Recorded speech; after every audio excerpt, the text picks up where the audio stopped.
Hello everyone, क्या हाल चाल।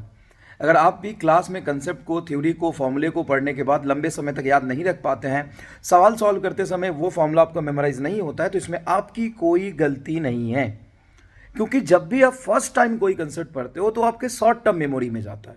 Short term memory में जाने का मतलब ये है कि वो एक बार को तो आपको ऐसा महसूस होगा कि आप समझ गए, आपको आ गया, लेकिन आप पैरेलली 3-4 सब्जेक्ट और पढ़ रहे होते हो, वो आपके दिमाग से स्किप कर जाता है।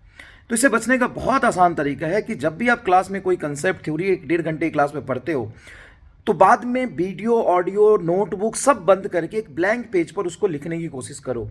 अगर नहीं कर रहे हो तो करो। इससे आप जब फर्स्ट टाइम लिखोगे तो यकीन मानो कुछ भी नहीं याद आएगा, आंखों के आगे अंधेरा छा जाएगा। लेकिन लंबे समय तक एक दो बार कोशिश करोगे, लंबे समय तक कोशिश करोगे तो ये आप लिख पाओगे। और जब आप लिख पाओगे तो परमानेंट मेमोरी में जाना शुरू हो जाएगा कंसेप्ट। दूसरी बात, किसी को पढ़ाने की कोशिश करो वो चीज़ें।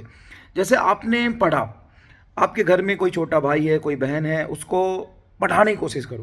क्योंकि जब भी हम पढ़ाने की कोशिश करते हैं ना, तो एक्चुअल में हमें कंसेप्ट के डेप्थ में जाने का वो महसूस होता है। आप कंसेप्ट के डेप्थ में जाते हो किसी चीज़ को समझाने के लिए, तो आपके ना परमानेंट मेमोरी में वो धीरे धीरे शिफ्ट होने लगता है।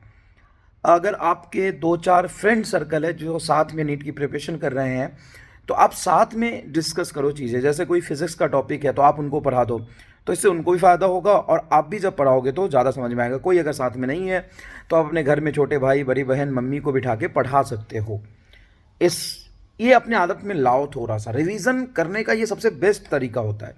कोई टॉपिक आपको रिवाइज करना है तो बाद में भी ये प्रैक्टिस कर सकते हो। मान लो कि आपने थ्योरी देख लिया 10 मिनट में, और उस थ्योरी को किसी को बिठा के पढ़ा दो, तो आपको एक्चुअल में अंडरस्टैंडिंग होगी कंसेप्ट का और लंबे समय तक परमानेंट मेमोरी में वो रहेगा।